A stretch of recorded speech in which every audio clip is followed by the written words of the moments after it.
So hello everyone. तो हमारा genetics का टॉपिक 1 अब स्टार्ट होने वाला है। तो स्टार्ट करते हैं वीडियो को बिना देरी किए। तो टॉपिक का नाम जो हमारा है वो हमारा है pre and post Mendelian concept of heredity. Okay. तो सबसे पहले देख लेते हैं हम प्री मेंडेलियन इरा के बारे में।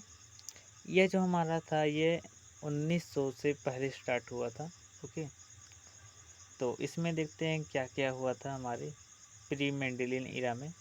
तो सबसे पहले हमारा आता है कि कोशिका के आविष्कार से पहले शरीर की इकाइयाँ समझे जाते थे। बिल्कुल बात सही है कि जो हमारा सेल होता है उसको सबसे पहले हम क्या समझते थे कि हमारे शरीर की एक इकाई है, क्या है, एक पार्ट है हमारा। क्या हमारा कोशिका जो है एक पार्ट है। ओके। इसके बाद सूक्ष्मदर्शी में एंटोनी वान ल्यूवेनहॉक, देखिए इनका नाम याद रखिएगा, एंटोनी वान ल्यूवेनहॉक ने विभिन्न जंतुओं के वीर्य का निरीक्षण किया तथा उसमें जीवित शुक्राणुओं को देखा गया। उनका अंडों से संबंधित भी अध्ययन किया गया था। यानी कि हमारे जो एंटोनी वान जो ल्यूवेनहॉक जो हमारे थे उन्हें हम सूक्ष्मदर्शी का या फिर माइक्रोबायोलॉजी सूक्ष्म वैज्ञानिक का भी विज्ञान का भी जनक कहते हैं।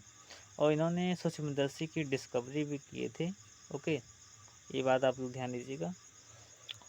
तो अगला देखते हैं हम पूर्ण निर्मितवाद। ये हमारा तीसरा कॉन्सेप्ट है जिसमें 17वीं शताब्दी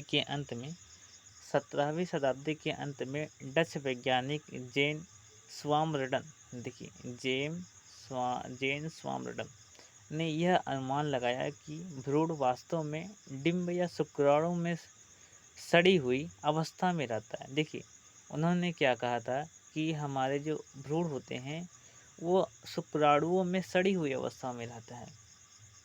किसने कहा? जेन स्वामरडन ने कहा था। अगला देखते हैं कि पौधों में लिंग, ये हमारा चौथा कॉन्सेप्ट था।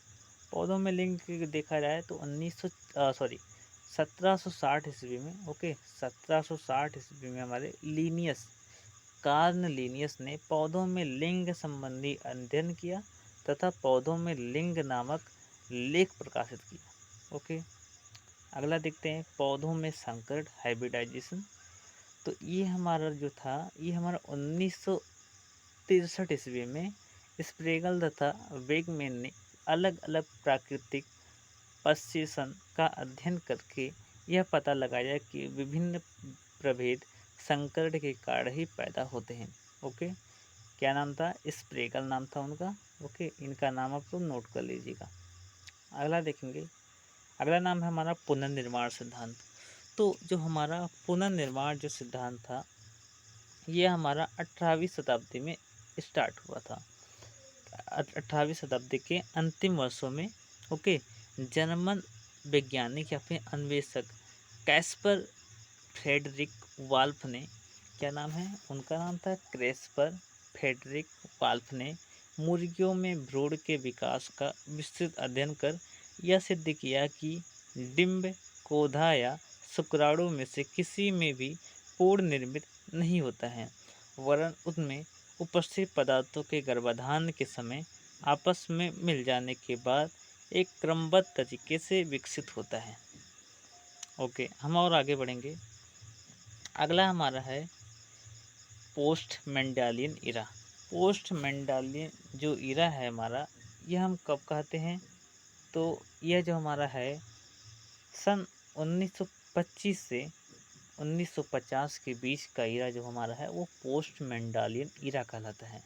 इसको आप नोट कीजिएगा, ध्यान दीजिएगा कि 1925 से 1950 में। तो इसमें क्या क्या डिस्कवरी हुए थे उसके बारे में देखते हैं। तो सबसे पहला जो डिस्कवरी था विकिरण द्वारा म्यूटेशन प्रेडर। तो मुलर ने यह बताया कि जो रेडिएशन होते हैं, रेडिएशन से जो म्यूटेशन की दर होती है वो काफ़ी बढ़ जाती है, जिसके लिए उसे नोबल पुरस्कार भी दिया गया था। किसने कहा था? मुलर ने। ओके, तो मुलर का जो नाम है इसको आप हेडलाइट कर लीजिएगा, मुलर ने कहा था, इसलिए इन्हें नोबल पुरस्कार भी दिया गया था। अगला देखेंगे तो अगला आता है रासायनिक म्यूटेशन प्रेरकों की खोज।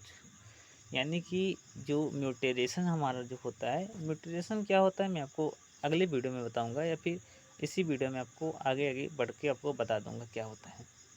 तो अगला जो कॉन्सेप्ट था हमारा वो रासायनिक म्यूटेशन प्रेरकों की जीन की खोज। देखिए ये जो हमारा इरा है हमारा, ओके, मेंडेलियन इरा जो हमारा, ये मोस्टली इम्पोर्टेंट से एग्जाम में पूछा जा सकता है कि प्री मेंडेलियन इरा के बारे में बताइए, पोस्ट मेंडेलियन इरा के बारे में बताइए। तो आपको पता होना चाहिए कि कौन सा इरा कब स्टार्ट हुआ था, उसमें क्या क्या डिस्कवरी हुए थे, इसके बारे में आपको पता होना चाहिए।